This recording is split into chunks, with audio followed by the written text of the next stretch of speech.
Keisha stood in front of the floor-length mirror, barely recognizing the woman staring back at her. The emerald green gown hugged every curve of her body like it had been painted on. The stylist had outdone herself. Keisha's hair cascaded in glossy waves down her back. Her makeup was flawless, and the diamond earrings Minho had given her that morning caught the light with every movement. But it wasn't the dress or the jewelry that made her look different. It was her eyes. 3 weeks of training with Sarah, James, and Minho had changed something fundamental in the way she carried herself. She looked dangerous. She looked like someone you didn't want to cross. She looked like a queen. "You ready?" Minho's voice came from the doorway. She turned to face him. He was in a black tuxedo that made him look like he'd stepped out of a magazine. But when his eyes met hers, something flickered in his expression. Heat, pride, and something else she couldn't quite name. "You look," he started, then stopped. For the first time since she'd met him, Kang Minho seemed at a loss for words. "Dangerous," she supplied with a small smile. "Unstoppable," he corrected. He crossed the room and held out his hand. "Ready to go to war?" She took his hand. "Let's show them who they're dealing with." If you're already feeling the tension, drop a comment right now saying, "Unstoppable." And if you haven't subscribed yet, hit that button because this is about to get wild. The drive to the gala was silent, but it wasn't uncomfortable. It was the silence of two warriors preparing for battle. Keisha could feel Minho's tension radiating off him in waves. His jaw was tight, his hands were clenched, and every few seconds his eyes would dart to her, as if making sure she was still there. "Tell me about him," Keisha said suddenly. "About Tae-sung. Everything. No more secrets." Minho was quiet for a long moment. Then he spoke, his voice low. "Kim Tae-sung and I grew up in the same neighborhood in Seoul. We were friends once. Brothers, almost. We came to America together with nothing but the clothes on our backs and a promise to watch each other's backs." "What happened?" "He got greedy," Minho said. "We built our operation together, but he wanted more. Always more. He started cutting deals behind my back, stealing from our partners, making enemies. I tried to warn him, tried to pull him back, but he wouldn't listen. So I had to make a choice. Protect what we'd built, or protect him." "You chose the business." "I chose survival," Minho corrected. "I gave him a chance to walk away clean, take his share and start fresh somewhere else. But he refused. He said I betrayed him. He swore he'd destroy everything I'd built, and he's been trying ever since." "How long ago was this?" 5 years, Minho said. "For 5 years, he's been waiting for an opening, waiting for me to show weakness. And then I married you." The way he said it made Keisha's stomach drop. "I'm the weakness." "No," Minho said fiercely, turning to look at her directly.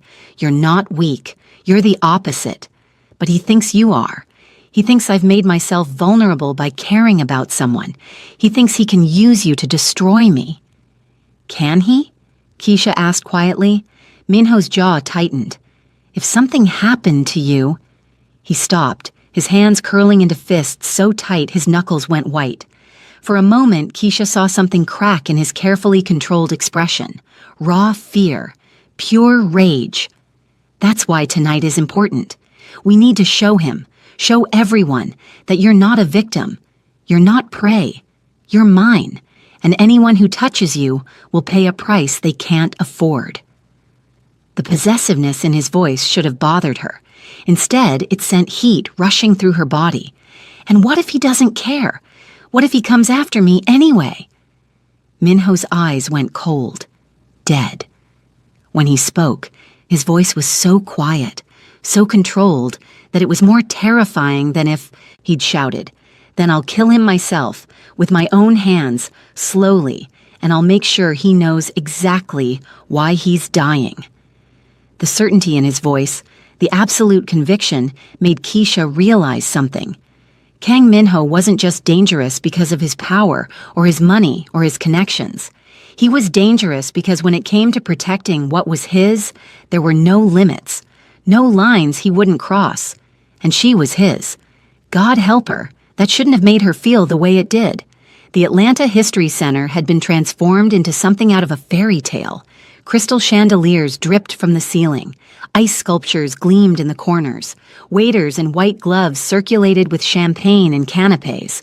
And everywhere Keisha looked, she saw power. Old money mixing with new money mixing with blood money. Every eye in the room turned when they entered. Conversations stuttered to a halt.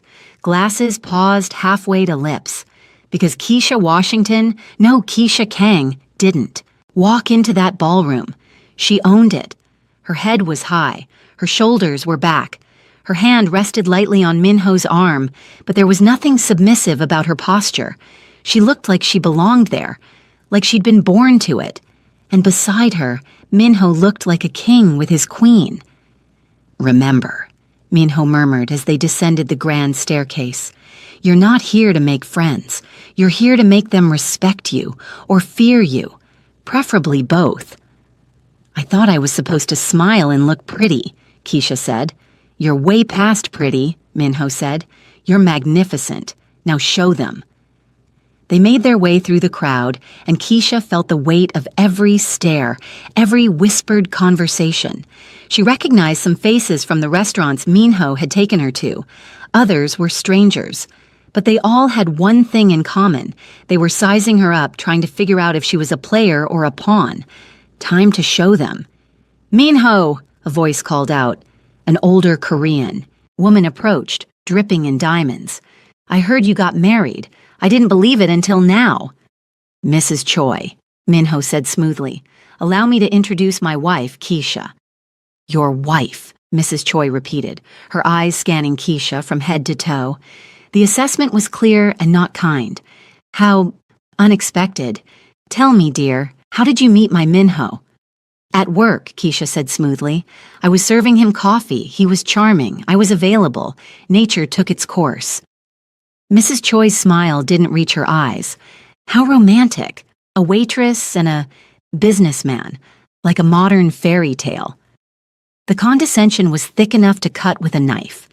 Keisha felt Minho tense beside her, but she squeezed his arm gently. She didn't need him to fight this battle. "More like a modern partnership," Keisha corrected, her voice sweet as honey and sharp as a blade. "See, I don't need Minho's money. I have my own. I don't need his name. I kept my grandmother's house. I don't need his protection. I learned how to protect myself. What I needed was a partner, an equal, someone who sees me as I am and doesn't try to make me smaller to make himself feel bigger. That's what makes it a fairy tale, Mrs. Choi, finding someone who isn't intimidated by a strong woman." She let the words hang in the air, her smile never wavering. Mrs. Choi's expression flickered. Surprise, then grudging respect. "Well," Mrs. Choi said after a beat, "it seems Minho has finally met his match. Congratulations to you both." As Mrs. Choi walked away, Minho leaned down to whisper in Keisha's ear. "That was incredible." "That was necessary," Keisha corrected. "She was testing me, seeing if I'd fold." "And you didn't." "I don't fold," Keisha said. "Not anymore." They were halfway through the evening, having navigated a minefield of small talk and power plays, when Keisha felt Minho go absolutely rigid beside her. She followed his gaze across the ballroom.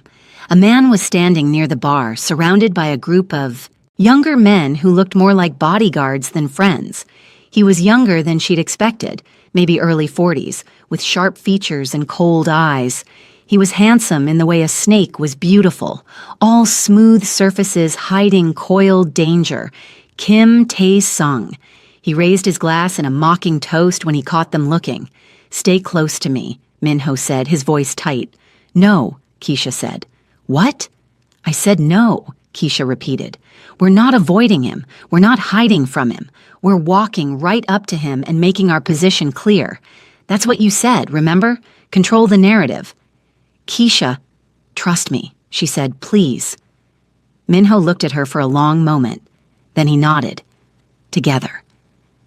They crossed the ballroom floor, and Keisha felt the tension ratchet up with every step. Conversations died in their wake. People moved out of the way. By the time they reached Tae-sung, half the ballroom was watching. perfect. Minho, Tae-sung said, his English accented, but smooth.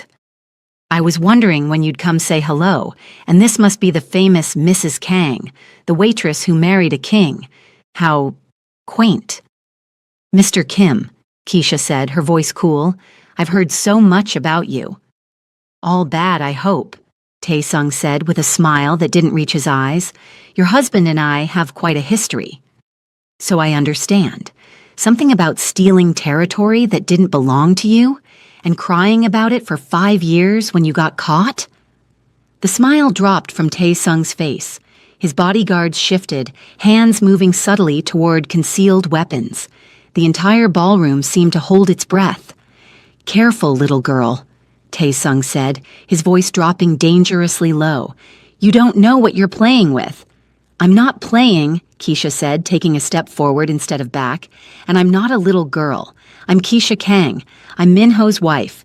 And if you ever come near me or my property again, if you ever call my phone again, if you ever so much as think about me again, you're going to learn exactly how big a mistake you made. Is that a threat? It's a fact, Keisha said. See, you think I'm weak because I used to serve coffee. You think I'm prey because I'm a woman. You think you can use me to hurt my husband. But you're wrong on all 3 counts. I'm not weak. I'm not prey. And I'm not a weapon you can use. I'm the shield and the sword. I'm the warning and the consequence. And if you're smart, which, given your track record, is debatable, you'll walk away right now and never look back. The ballroom was silent. Tae-sung's face had gone from amused to furious. He took a step toward Keisha, his hand reaching out. And Minho was there, faster than Keisha had ever seen him move. His hand caught Tae-sung's wrist in a grip that made the other man wince, his face contorting with pain. But it wasn't Minho who spoke next. It was Keisha. Did you not hear me? She said, her voice carrying across the silent ballroom. Touch me and you'll regret it. Not because of my husband, because of me. And then she did something that no one expected. She reached up and grabbed Tae-sung's other wrist with both hands, and using the technique Sarah had drilled into her for 3 weeks, she twisted, stepped, and sent Kim Tae-sung stumbling backward into his own bodyguards. The silence was absolute, deafening. Then someone started clapping, slow, deliberate applause that echoed through the ballroom. Others joined in. Within seconds, half the room was applauding, and Keisha stood there, her emerald gown gleaming under the chandeliers, looking every inch the queen she'd become. Tae-sung straightened, his face purple with rage and humiliation. You're going to regret this, he hissed. Both of you. This isn't over. You're right, Minho said, his voice cold as death. It's not over, but it ends tonight. Here's how this is going to go. You're going to leave this gala. You're going to get on a plane, and you're going to disappear. Because if I see you again, if I hear your name again, if you so much as breathe in our direction again... He stepped closer, his voice dropping to a whisper that somehow carried through the entire room. I won't just destroy your business. I won't just take everything you have. I'll erase you. You'll disappear so completely that people will forget you ever existed. That's not a threat. That's a promise. Tae-sung looked between them, at Minho's cold fury and Keisha's unshakable stance, and for the first time, Keisha saw something in his eyes she hadn't expected. Fear. This isn't over, he repeated, but the conviction was gone from his voice. Yes, Keisha said softly, it is. Tae-sung left, his bodyguard scrambling to follow him. The ballroom erupted in conversation the moment he was gone. People surged forward, wanting to talk to Keisha, to shake Minho's hand, to be associated with whatever had just happened.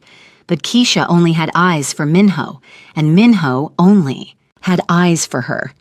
You didn't need me, he said, wonder in his voice. You handled that yourself. I learned from the best, Keisha said, then quieter. But I'm glad you were there anyway. Always, Minho said. This wasn't fake anymore. This wasn't a business arrangement. This was something real, something dangerous, something that could destroy them both or save them. Keisha just became the most dangerous woman in Atlanta. They left the gala 2 hours later, having cemented their place in Atlanta's underworld hierarchy.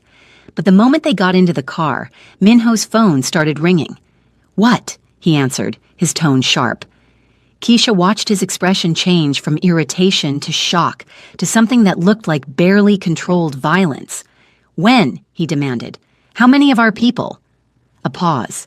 His jaw tightened. "Lock it down. Now. I'm on my way." He hung up and his hands were shaking. Actually shaking. Keisha had never seen him lose control before. "Minho," she said, carefully. "Taesung hit 3 of my warehouses," he said, his voice so tight it sounded like it might snap. "Simultaneously, 5 of my men are dead. Dead, Keisha. Because I embarrassed him at a gala. Because I let you embarrass him. This is my fault." "This is not your fault." "Yes, it is," Minho shouted, and Keisha flinched. She'd never heard him raise his voice before. "I knew he'd retaliate. I knew he was dangerous, and I brought you into it anyway. I put a target on your back. I made you visible to monsters, and now good men are dead because I wanted to make a point." "Minho." "Driver. Take Mrs. Kang to the safe house," Minho said, his voice cold now, shut down. "I'll handle this." "No," Keisha said firmly. "This isn't a discussion." "You're right, it's not," Keisha interrupted. "I'm not going to the safe house. I'm going with you. We're in this together. That's what I said at the gala, and that's what I meant. People are dying tonight, Keisha. This isn't a game. This isn't training. This is war." "Then let me fight beside you," Keisha said, grabbing his arm. "You taught me how. You trained me for this. Or was all of that just for show? Just to make me feel better about being your liability?" Minho's eyes flashed. "You're not a liability." "Then prove it," Keisha challenged. "Let me be your partner, or admit that I'm just a pretty face you married for convenience." The words hung between them, sharp and cutting. Minho stared at her, something warring in his expression. Then he made a decision.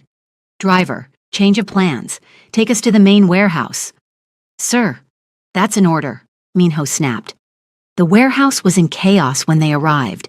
Minho's men were everywhere, armed and armored, coordinating a response. The air smelled like smoke and fear and violence waiting to happen. "Report!"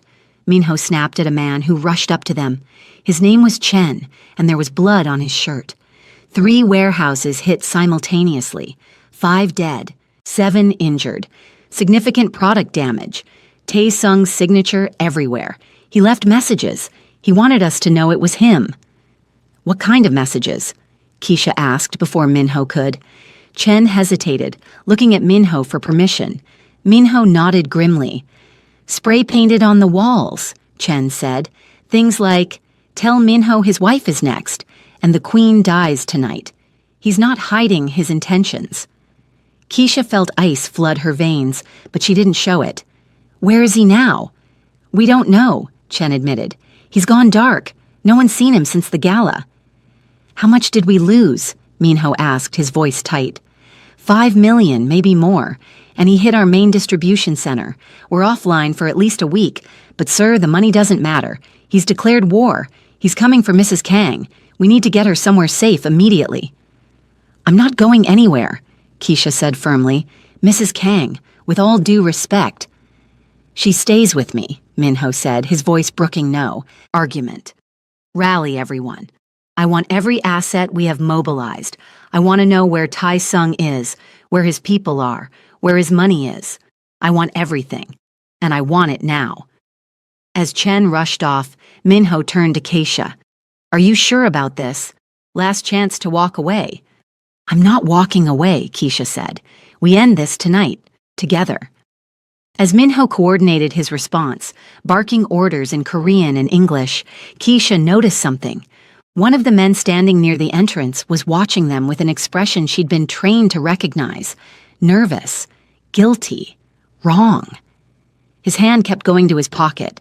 He was sweating despite the cool night air, and his eyes kept darting to the door, like he was expecting someone, or something.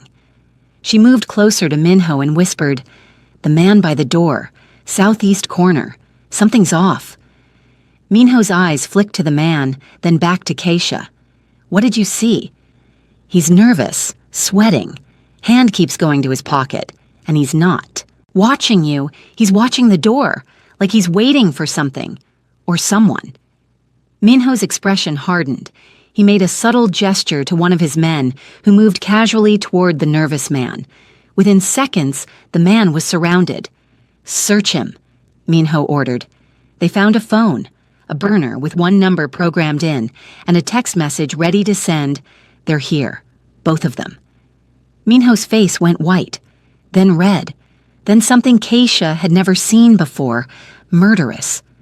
"Bring him here," Minho said, his voice so quiet it was terrifying. "Now." The man was dragged over, struggling against the hands holding him. Up close, Keisha could see he was young, maybe mid-20s, terrified. "Who are you working for?" Minho asked, and his voice was so cold, so devoid of humanity, that even Keisha felt a chill. "I can't. They'll kill me." "I'll kill you if you don't talk," Minho said. "Right here, right now. Who sent you?" "Tae-sung," the man sobbed. "He has my daughter. He said he'd kill her if I didn't send him a text when you both arrived. Please, I had no choice. She's only 6 years old, please." "Where's your daughter?" Minho demanded, his hands curled into fists like he was physically restraining himself from violence. "I don't know. He won't tell me. He just sends me pictures. She's alive. She's scared. Please, I'm begging you, help her. I'll do anything." Minho took the phone, looked at the unsent message, then at the man. For a long moment, Keisha thought he might actually kill him. The rage in his eyes was that intense, that real. Then Keisha stepped forward and put her hand on Minho's arm. "We're going to find her," she said firmly. "We're going to save her, and then we're going to end Tae-sung." Minho looked at her, and slowly the rage receded enough for him to think clearly again. "Take him to holding. Don't hurt him. Find that little girl. Use every resource we have. I want her found in the next hour." As the man was led, away, still sobbing, Minho turned to Keisha. "If that message had been sent—" "I know," Keisha said. "Tae-sung would have known exactly where we were. He could have hit this building." "With everything he had," Minho finished, "we'd have been sitting ducks. You saved our lives. Again." "Or," Keisha said, an idea forming, "we could use it." "What?" "He's waiting for that message," Keisha said, her mind racing. "He thinks he has a man on the inside. What if we give him what he wants? But not the truth. What if we send him somewhere else? Lead him into a trap?" Minho stared at her, and slowly a dangerous smile spread across his face. "You're brilliant. Terrifying and brilliant." "I learned from the best," Keisha said. Within minutes, they had a plan. They would send the message, but with modified information. They'd tell Tae-sung that Minho and Keisha were at a different warehouse, one that was actually empty, except for Minho's best men waiting in ambush. "This is risky," one of Minho's lieutenants said. "If he smells a trap—" "He won't," Keisha said. "He's too angry, too emotional. He's not thinking clearly. He wants revenge, and he wants it now. He'll take the bait." "She's right," Minho said. "He's already proven he's acting on emotion, not strategy. Send the message, set the trap, and make sure every exit is covered. Tonight, we end this." The message was sent. Now all they could do was wait, and hope that Tae-sung's rage made him reckless enough to walk into their trap. 2 hours later, everything was in place. Minho's men were positioned around the decoy warehouse, snipers on the roofs, teams at every entrance, armored vehicles in the shadows, and in the center of it all, a single light in the main office, making it look like someone was working late. Keisha and Minho watched from a van parked 2 blocks away, connected to their team via encrypted radios. The tension was suffocating. "Movement on the north side," a voice crackled through. 3 vehicles. 4 men per vehicle, armed, military-grade weapons. It's him. Minho squeezed Keisha's hand so hard it almost hurt. "Here we go." They watched through the surveillance feeds as Tae-sung's men surrounded the warehouse. watched as they breached the doors with precision and violence, watched as they stormed inside, weapons raised, ready to kill, watched as they realized, too late, that they'd walked into a trap. "Now," Minho ordered into the radio. What happened next was swift and brutal.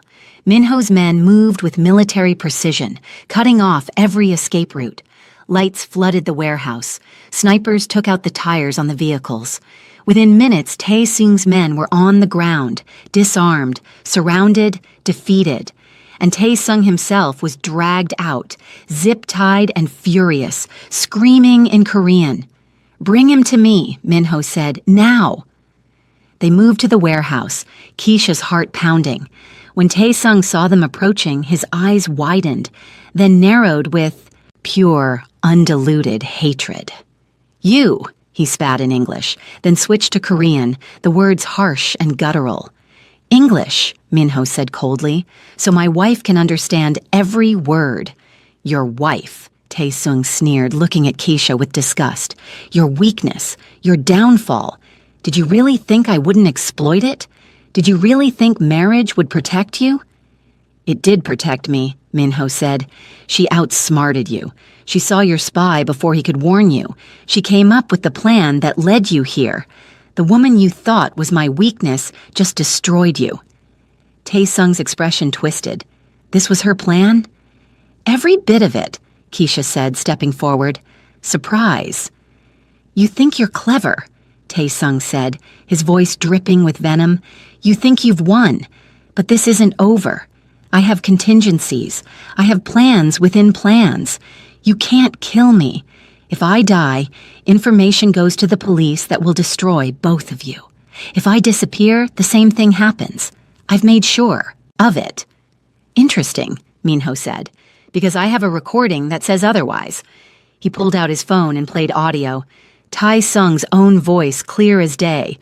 "I want Kang dead. I don't care how you do it. Make it look like an accident. Make it hurt.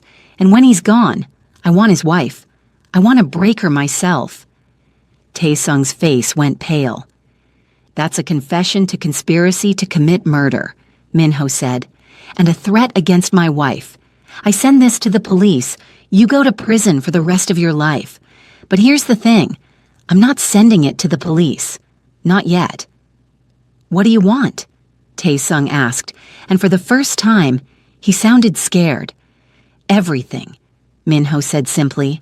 "You're going to sign over every asset you have, every business, every property, every account, all of it, to me. And you're going to do it right now, in front of my wife, while my men watch. And then you're going to disappear. I'd rather die." "That can be arranged," Minho said, and there was something in his voice that made it clear he meant it. "But if you sign, you get to live, broke, humiliated, destroyed, but alive. That's more mercy than you deserve after threatening my wife. And if I refuse, then we see how long you last in this warehouse," Minho said, "with my men, with no cameras, with no witnesses, and whatever's left of you gets dumped in the Chattahoochee. Your choice. You have 60 seconds. Tae-sung looked between Minho and Keisha, desperation and rage warring on his face. "You won't get away with this. The FBI is very interested in your organization," Keisha interrupted. "We've already sent them everything. Bank records, operations details, witness statements. You're done, Tae-sung. The only question is whether you walk away broke or whether you don't walk away at all. 50 seconds.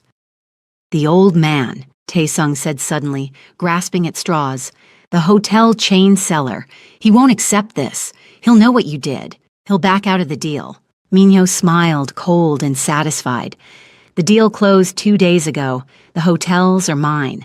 The old man is retired and living happily in Busan. You're not a threat to me anymore. You're not even an inconvenience. You're just a man who made very bad choices. 30 seconds. Tae-sung's shoulders slumped. He was beaten, and he knew it. "Fine, I'll sign." The paperwork was already prepared. Grace's work, thorough as always. Within 10 minutes, Kim Tae-sung had signed over everything he owned. His empire, built over decades, transferred to Minho with a few strokes of a pen. But Keisha saw it. The moment Tae-sung's hand moved toward the pen, there was a flicker of something in his eyes, something desperate and dangerous. "Minho!" she shouted. Tae-sung lunged, a knife appearing from somewhere, aimed at Minho's chest. But Keisha was faster. She stepped between them, grabbed Tae-sung's wrist using the technique Sarah had drilled into her, twisted hard, and sent the knife clattering across the floor. Tae-sung screamed as his wrist bent at an unnatural angle. Minho's men were on him in seconds, pinning him to the ground. "You broke my wrist," Tae-sung gasped. "You tried to kill my husband," Keisha said, breathing hard, adrenaline flooding her system. "Consider yourself lucky that's all I broke." Minho pulled her away, his hands on her shoulders, his eyes searching her face. "Are you okay? Did he hurt you?" "I'm fine," Keisha said. "I'm fine. Are you?" "Because of you," Minho said, and there was something raw in his voice. "You saved my life." "We're even then," Keisha said. "You saved mine first." Minho looked at Tae-sung, who was being held on the ground, cradling his broken wrist. "Change of plans. You don't get to walk away. You tried to kill me. You threatened my wife. You murdered my men. You're done." "What are you going to do?" Tae-sung asked, fear finally replacing the bravado. "Kill me? You can't."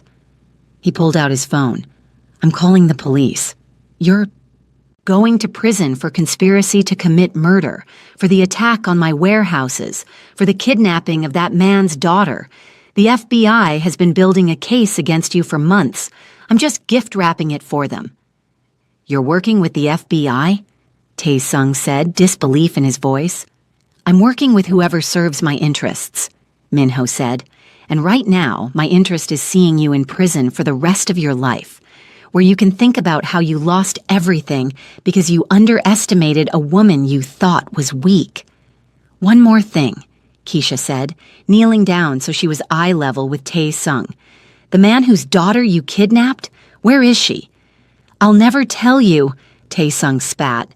"Wrong answer," Keisha said. She looked at Minho. "Break his other wrist."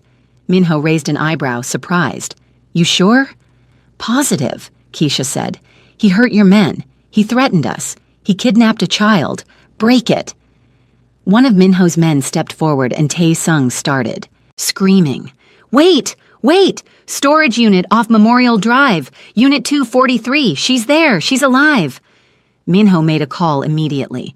"Check Memorial Drive storage units. Unit 243. There's a kidnapped child. Get her out, now." He looked back at Tae-sung. "If you're lying, if she's hurt, what happens to you next will make you wish I'd just killed you quickly." "She's fine," Tae-sung said quickly. "I swear she's fine.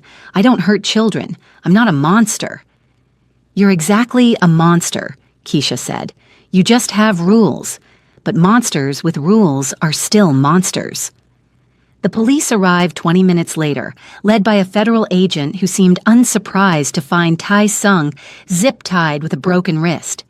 "Mr. Kang, Mrs. Kang, thank you for the call. We've been trying to catch Kim Tae-sung for months." "Happy to help," Minho said smoothly. "He attacked my warehouses tonight, killed 5 of my men. I defended my property. Self-defense." "Of course," the agent said, clearly not believing it, but also clearly not caring. "We'll take it from here. We have enough evidence to put him away for decades." As they led Tae-sung away, he looked back at Keisha one last time. "You're going to regret this, both of you." "No," Keisha said softly. "You're the one with regrets, and you'll have decades in prison to think about them." They returned to Minho's warehouse as dawn was breaking.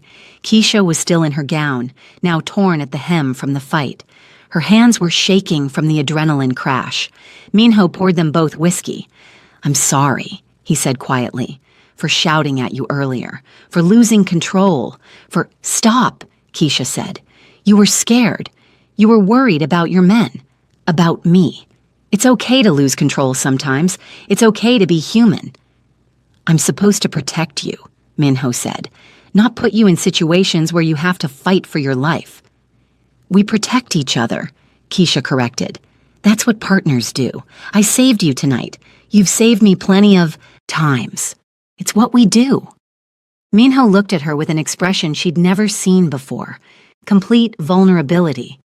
I love you, he said. Not because of the contract, not because it's convenient, but because somewhere between the freezer and tonight, you became the most important thing in my life, and the thought of losing you. He stopped, his voice breaking. It terrifies me. More than any enemy, more than any threat. The thought of a world without you in it terrifies me. Tears were streaming down Keisha's face. I love you too, she said. I've loved you for weeks. I just didn't want to admit it because I thought this was all fake. It's real, Minho said, pulling her close. This is real. You and me. This is the realest thing I've ever had. They held each other as the sun rose, but Keisha knew they weren't done yet. We still have problems, she said. We will deal with it when the time comes. They held each other, savoring this moment, unsure what comes next. 2 days. Later, Keisha was at her grandmother's house painting the bedroom when Detective Morrison showed up. No phone call, no warning, just 3 police cars and Morrison herself, looking smug and determined. Mrs. Kang, Morrison said, flashing her badge. We need to talk. Down at the station. Now. Am I under arrest? Keisha asked, staying calm even though her heart was racing. Not yet, Morrison said, but that depends on how cooperative you are. We have questions about your husband's business operations, questions about money transfers, questions about the attack on Kim Tae-sung's organization. I don't know anything about my husband's business, Keisha said, sticking to the script Grace had drilled into her. I'm just his wife. Just his wife, Morrison repeated mockingly. A wife who suddenly has access to millions of dollars. A wife who goes from serving coffee to wearing designer gowns. A wife who's present at crime scenes. You expect me to believe you're innocent? I expect you to have evidence before you harass me, Keisha said. Do you have a warrant? I don't need a warrant for a conversation, Morrison said, but I can get one if you're not cooperative, and then I'll tear this house apart. Every room, every floorboard, every memory of your precious grandmother. Is that what you want? Keisha felt anger flare but kept her expression neutral. I'd like to call my attorney. Of course you would, Morrison said. You've learned all the tricks, haven't you? From your criminal husband. But here's the thing, Mrs. Kang.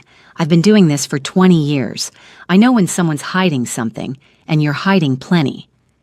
Actually, a voice said from behind Morrison, the only person hiding something here is you. Grace stepped out of her car, holding a folder. Behind her were 2 men in suits, FBI agents based on their credentials. Morrison's face went white. What is this? This, Grace said, opening the folder, is every illegal payment you've received from Kim Tae-sung's organization over the last 18 months, totaling approximately $300,000. This is evidence that you've been protecting his operations, sabotaging investigations, intimidating witnesses. This is proof that you're not a detective. You're a criminal with a badge. That's ridiculous, Morrison said, but her voice wavered. Is it? Grace asked. She pulled out bank statements. These deposits to your personal account. What were they for? This meeting you had with Park Jun-ho, one of Tae-sung's lieutenants, in a parking garage. What were you discussing? These emails from your personal account outlining active investigations and how to avoid them. Who were those for? I don't know what you're talking about, Morrison said, but she was backing away. Detective Morrison, one of the FBI agents said, stepping forward, we're going to need you to come with us. We have some questions about your relationship with Kim, Tae-sung's organization. This is a setup, Morrison said, her voice rising. They're framing me. Can't you see that? Kang and his wife are criminals and they're trying to discredit me because I was getting too close to the truth. The truth, Grace said, is in these bank records, in these photos, in these emails from your own account. The truth is that you've been corrupt for years and it's finally caught up with you. You're under arrest, the other FBI agent said, pulling out handcuffs, for accepting bribes, obstruction of justice, conspiracy to commit racketeering. You have the right to remain silent." As Morrison was read her rights and cuffed, she looked at Keisha with pure hatred. "You think you've won? You think this is over? You're married to a monster, and one day he's going to show you exactly what kind of monster he is, and you'll wish you'd listened to me." "I know exactly what kind of man I married," Keisha said calmly. "A man who protects what's his, who doesn't forgive betrayal, a man who's more honorable than a cop who sells her badge to criminals. And I chose him. Every single day I choose him. Can you say the same about your choices?" Morrison was silent as they led her away. The police cars pulled out, taking with them the detective who'd tried to destroy them. "That was incredible," Minho said, wrapping his arms around Keisha from behind. "You were incredible." "We were incredible," Keisha corrected. "Together. Always together," Minho agreed, but Keisha could feel him trembling slightly. "You okay?" "I almost lost you," Minho said quietly.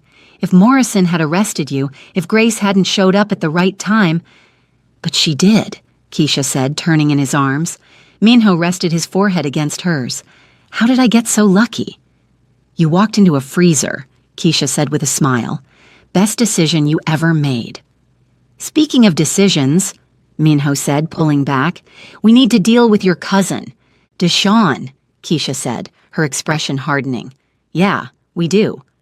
"Grace has the file ready," Minho said. "Everything we found. It's damning. But how do you want to handle it?" "I want to see his face," Keisha said. "I want him to know that I know everything. I want him to understand exactly what he's cost himself by trying to steal from me." "When?" Minho asked. "Now," Keisha said. "Right now, before I lose my nerve. Can your people find him?" Minho made a call. "Find Deshawn Washington. Bring him to me. I don't care where he is or what he's doing. Find him and bring him here." It took 4 hours, but they found him. At a bar in East Atlanta, drunk and bitter, telling anyone who'd listen about his bitch cousin who'd stolen his inheritance. Minho's men picked him up without incident and brought him to the warehouse. When they brought him in, Deshawn was belligerent. "You can't just kidnap people. I'm calling the cops. I have rights." "Sit down," Keisha said, not yelled, just stated. But there was something in her voice that made Deshawn's mouth snap shut. He sat. "Do you know why you're here?"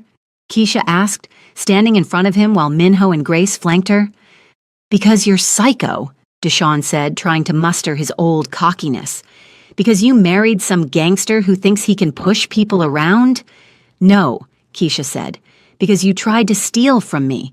Because you hired Marcus Thompson to break into my grandmother's house. Because you terrorized me. And now it's time to face the consequences." "I don't know what you're talking about," Deshawn said, but his eyes darted away. "Don't lie to me," Keisha said, her voice hardening. "We have the text messages. We have Marcus's statement. We have the payment records. We have everything."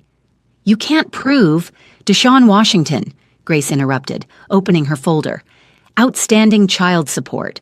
$43,000 owed to Jennifer Martinez of Houston, Texas, for your 7-year-old son, Marcus Jr., whom you haven't seen in 4 years.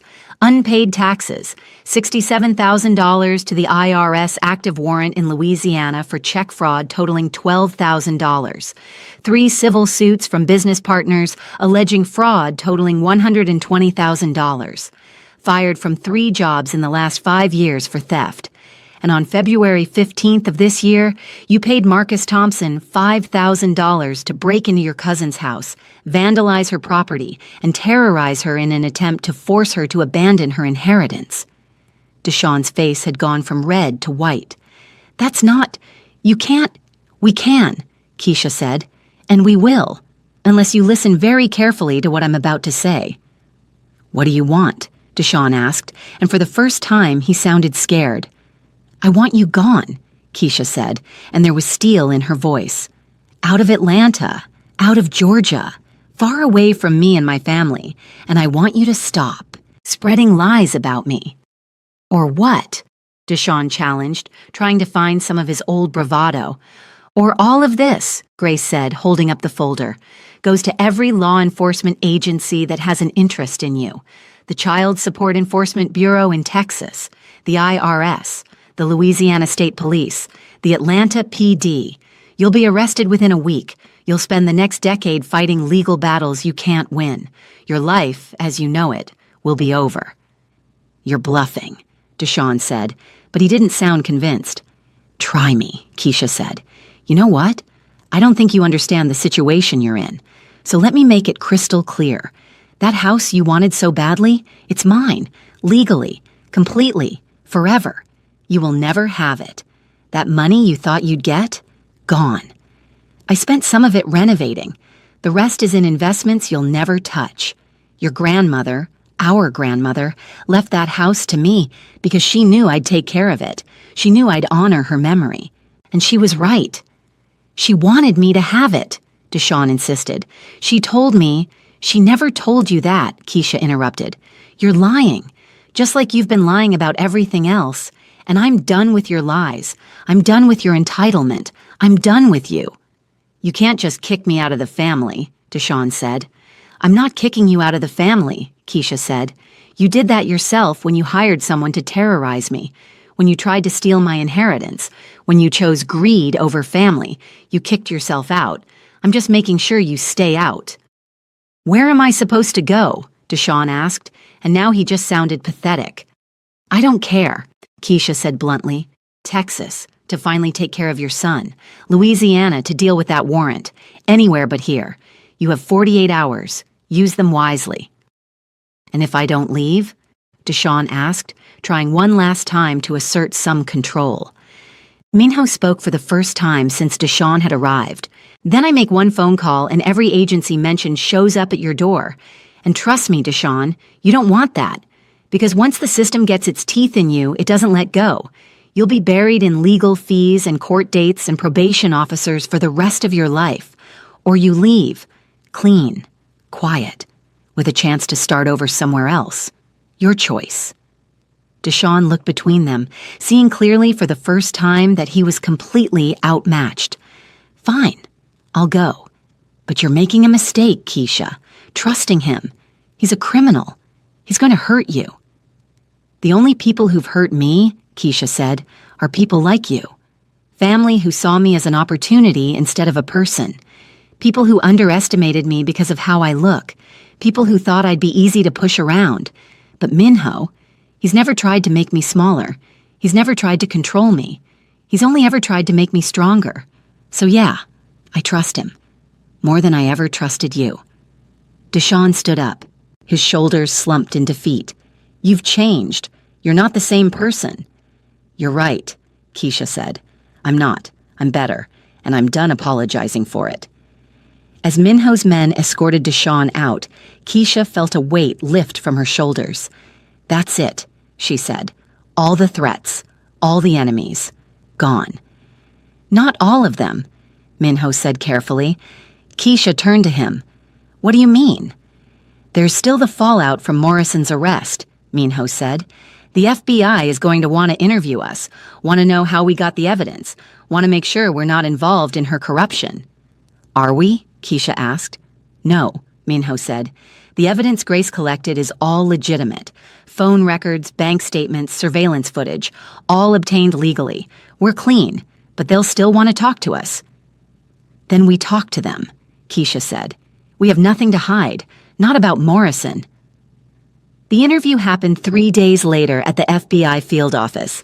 Keisha and Minho sat across from two agents, a man and a woman, both in their 40s, both looking tired and skeptical. Let me make sure I understand, the male agent said, flipping through files. You're telling us that Detective Morrison was corrupt and you just happened to have evidence of it? My attorney discovered it during her investigation into the detective's harassment of my wife, Minho said smoothly. Morrison was investigating me without evidence, making threatening phone calls, showing up at our home uninvited. Grace was building a harassment case. In the process, she discovered Morrison's financial irregularities. Financial irregularities, the female agent repeated. You mean bribes from a known criminal organization? I mean deposits to her account that don't match her salary, Minho corrected. What those deposits were for is your job to determine, not mine. Convenient that the evidence emerged right when she was investigating you, the male agent said. Convenient for justice, Keisha said, speaking up for the first time. Look, I get it. You think we're criminals trying to take down a cop who got too close. But have you actually looked at the evidence? Have you verified those bank records? Have you checked the timestamps on those photos? Because if you do, you'll see that everything is real. Morrison was corrupt. She was protecting Tae-sung's operation. She was taking bribes. And the only reason anyone knew is because she made the mistake of harassing me. The agents looked at each other. Then the woman spoke. We've verified the evidence. It's all legitimate. Morrison has already confessed to some of it, trying to make a deal. She's going to prison. Good, Keisha said. But that doesn't mean you're off the hook, the male agent said, looking at Minho. We're still investigating your operations, Mr. Kang. Just because Morrison was corrupt doesn't mean you're innocent. I'm a businessman, Minho said. I own hotels, restaurants, import/export businesses, all legitimate, all legal, all properly taxed and licensed. If you want to investigate me, go ahead. You won't find anything criminal because there's nothing criminal to find. Not anymore. Not anymore, the female agent repeated, implying there was something criminal before? Implying that I've transitioned my business model, Minho said carefully, focused on legitimate enterprises, divested from questionable partnerships, brought everything into compliance with federal and state regulations. If you're looking for a criminal empire, you're about 5 years too late. The agents asked more questions, probing and testing, but Minho and Keisha stuck to their story. Finally, after 2 hours, they were released. We'll be in touch, the male agent said. Don't leave town. Wouldn't dream of it, Minho said. Outside, in the parking lot, Keisha finally let herself breathe. Do you think they believed us?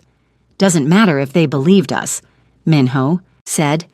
They can't prove otherwise, and that's what matters. Is it true, Keisha asked, what you said about transitioning everything to legitimate business? Yes, Minho said. I started the process months ago, long before I met you. But meeting you accelerated it, made it essential instead of optional. I want to build a life with you, Keisha, a real life. Not one where we're constantly looking over our shoulders, waiting for the next threat. And that means leaving the old world behind. How long will it take? Keisha asked. A year, maybe 2, Minho said. Some connections can't be severed overnight, but I'm committed. For you, for us, for the future we're building. I love you, Keisha said. I love you too, Minho said. Now come on, we have one more stop to make. Where? You'll see, Minho said with a mysterious smile. He drove them to a courthouse, not the one where they'd gotten married, but a different one. He led her inside, through security, up to the 3rd floor where civil records were kept. What are we doing here? Keisha asked. I want to show you something, Minho said. He spoke to a clerk who disappeared into a back room and emerged with a document. It was their marriage certificate, the original one from Valentine's Day. I don't understand, Keisha said. This, Minho said, holding up the certificate, was a business transaction, a contract, a means to an end, and I don't want it anymore. Keisha's heart sank. You want a divorce? No, Minho said quickly. God, no. I want the opposite. I want to void this certificate and start over. I want to marry you again, for real, with real vows, real promises, real everything. This certificate represents everything we're not anymore. It represents desperation and convenience and a deal made at 3 a.m. in a cafe. And I want to replace it with something that represents what we are now. Partners, equals. People who chose each other not because they had to, but because they wanted to. Tears filled Keisha's eyes. You want to marry me again. I want to marry you as many times as you'll let me, Minho said. But this time, I want it to mean something. I want it to be real." "It was always real to me," Keisha said. "I know," Minho said, "but I want it to be real to the world, too. So what do you say? Will you marry me? Again? For real this time?" "Yes," Keisha said, laughing and crying at the same time. "Yes, you idiot. Yes." He kissed her right there in the courthouse, in front of the clerk and the strangers and anyone who happened to be watching. And Keisha kissed him back, pouring everything she felt into it. When they pulled apart, Minho asked, "When?" "Soon," Keisha said.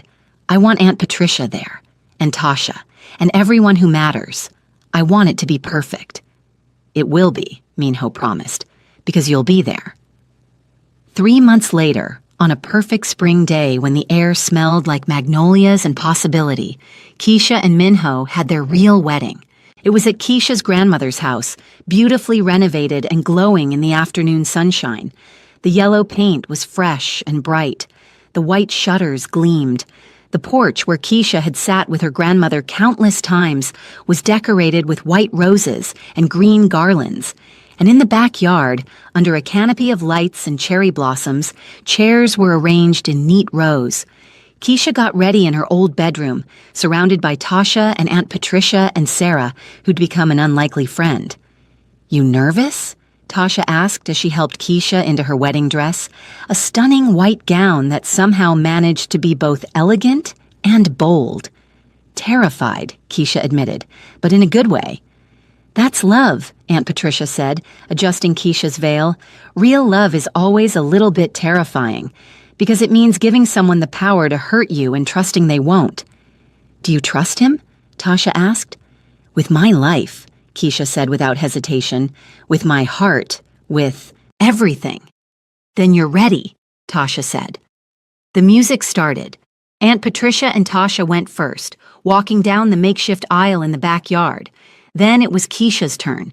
She stepped onto the porch and saw him. Minho standing under the canopy in a perfect tuxedo, his eyes locked on her with an intensity that made her breath catch. Behind him were his men, his lieutenants, his found family. Jin Woo was there, looking surprisingly emotional. James and Grace stood together, both smiling. Yoon and his family occupied an entire row, his daughters holding flowers. And in the front row, Tasha and Aunt Patricia were already crying. Keisha walked down the aisle alone. Her father had left when she was 6, but she didn't feel alone. She felt like she was walking toward everything she'd ever wanted. When she reached Minho, he took her hands. "You're crying," she whispered. "I'm happy," he whispered back. "For the first time in my life, I'm completely, overwhelmingly happy." The officiant began speaking about love and commitment and partnership. Then it was time for vows. Minho went first, his voice strong and clear. "Keisha, I came into your life offering a transaction, a business deal, 6 months of pretend in exchange for security and money. But you gave me transformation. You took a man who'd forgotten how to feel and taught him how to love. You took a king who ruled through fear and showed him how to lead with respect. You took someone who was surviving and showed him what it meant to thrive. You are my partner, my equal, my everything. And I promise to spend the rest of my life being worthy of you. I promise to see you, really see you every day. I promise to support your strength instead of trying to protect you from it. I promise to take up space beside you, never trying to make you smaller. I promise to love you, all of you, exactly as you are, for exactly as long as you'll have me." Keisha was crying now, tears streaming down her face. "You're an idiot if you think I'll ever let you go," she said, which made everyone laugh. Then it was her turn. "Minho," she began, her voice shaking with emotion, "you found me in a freezer, desperate and afraid and convinced my life was over. You offered me a choice when I thought I had none. But what you really gave me was courage. The courage to believe I was strong enough to face anything. The courage to take up space in a world that wanted me small. The courage to love dangerously and live boldly. You saw me when I couldn't see myself. You believed in me when I'd stopped believing. You gave me a partnership when I'd only ever known dependence. And I promise to spend the rest of my life seeing you, all of you, the good and the bad and the complicated, and loving every part. I promise to be your partner, your equal, your home. I promise to stand beside you in war and in peace. I promise to take up space beside you, to be unapologetically myself, and to love you with everything I have, for as long as we both shall live. I now pronounce you husband and wife, the officiant said, beaming. Again, for real this time. You may kiss your bride. And Minho did. He kissed her like he was drowning and she was air, like she was the sun and he'd been living in darkness, like she was home and he'd been wandering for years. The backyard erupted in cheers and applause. Aunt Patricia was sobbing. Tasha was sobbing. Even Jin Woo looked suspiciously misty-eyed. The reception was everything Keisha had dreamed of. There was food, fried chicken and collard greens and mac and cheese from Aunt Patricia's recipes, Korean BBQ and kimchi and japchae from a caterer. Minho had flown in, wedding cake from the best bakery in Atlanta, and peach cobbler, perfect, golden, exactly like her grandmother used to make, courtesy of Aunt Patricia. There were speeches. Tasha talked about friendship and loyalty. Jin Woo gave a toast that was equal parts sweet and threatening. Aunt Patricia blessed them and made everyone cry. Sarah talked about watching people discover their strength. And through it all, Keisha and Minho danced. First the traditional first dance, then with family and friends, and finally, as the sun set, just the two of them. How do you feel? Minho asked, his forehead pressed against hers. Like I'm exactly where I'm supposed to be, Keisha said. Like the luckiest man alive, Minho said. I walked into that freezer, looking for a solution to a problem. I walked out with the love of my life. Smooth talker, Keisha said. I mean it, Minho said seriously. You changed everything. You changed me. We changed each other, Keisha corrected. To being more, Minho said. To being more, Keisha agreed. 6 months later, Keisha stood in the kitchen of the restaurant she and Minho had opened together. Fusion and Seoul, a place that blended Korean and Southern cuisines in ways that had food critics raving. It was a Saturday night, and the dining room was packed. She watched through the window as Minho worked the room, greeting guests, charming everyone. He'd transitioned almost completely to legitimate business now. The hotels were thriving, the restaurants were expanding, and the dangerous parts of his past were slowly fading into memory. Her phone buzzed, a text from an unknown number. Her heart skipped. Old habits died hard, but when she opened it, she relaxed. It was from Deshawn. Just 3 words. I'm sorry? D? She stared at it for a moment, then typed back, be better, for your son. K. She didn't expect a response and didn't get one, but that was okay. Some bridges, once burned, couldn't be rebuilt, and that was fine. She'd moved on. She'd moved forward. Hey, boss lady, Tasha said, coming into the kitchen. Table 7 wants a photo. Tell them I'll be right there, Keisha said. She stepped into the dining room, Minho catching her eye immediately. He excused himself and came to her side. Table 7 wants a photo, she said. Then let's give them one, Minho said. They posed with the delighted couple. As the couple gushed about the food, Keisha felt contentment wash over her. This was her life now, built on choices she'd made, risks she'd taken, strength she'd found within herself. Later that night, after the restaurant had closed, Keisha and Minho sat at their favorite table by the window, sharing wine and the last piece of peach cobbler. Do you ever miss it? Keisha asked. The danger? The adrenaline? Minho thought about it. Sometimes, he admitted, but this is better. This is real. This is sustainable. No regrets? Keisha asked. Only one, Minho said, that I didn't find you sooner. They sat in comfortable silence. Then Keisha spoke, her voice soft.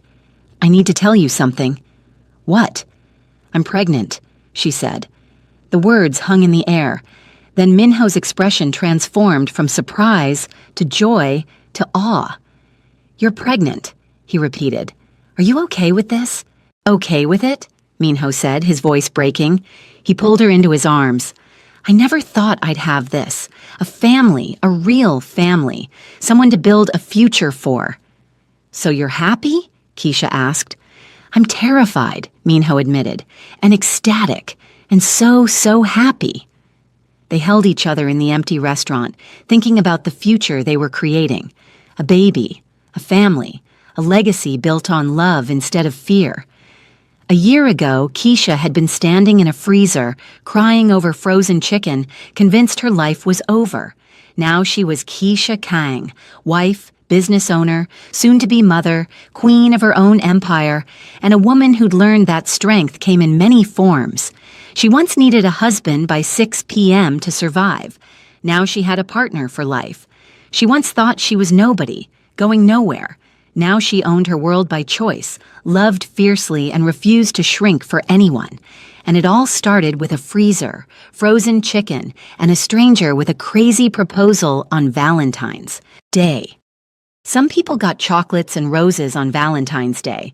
Keisha Kang got an empire, a partnership, a love story for the ages, and a baby on the way. Not bad for a girl who used to serve coffee. Minho's phone buzzed. He almost ignored it. Almost. But something about the number made his expression change. It wasn't saved. It wasn't local. It wasn't American. Keisha noticed immediately. Who is it? Minho didn't answer right away. He just stared at the screen. Then he showed it to her. One message, unknown number, 3 words. You owe us. And beneath it, a photo, taken that night, of them, through the restaurant window. Keisha's smile slowly faded. Minho's jaw tightened. He looked at her. This might not be over. And somewhere across the street, a car engine started. If you made it this far, you are the MVP. Drop a comment. What was your favorite moment? The Morrison confrontation? Keisha breaking Taesung's wrist when he tried to stab Minho? Deshawn getting destroyed? The real wedding? The pregnancy reveal? Smash that subscribe button. Share this with someone who needs to hear that they're stronger than they think. Remember, you don't need to apologize for taking up space. You don't need to wait for permission to be powerful. Take up space. Be bold. Be unapologetically you. Love will find you when you least expect it, sometimes even in a freezer at 2 a.m. Until next time, keep taking up space and never apologize for who you are.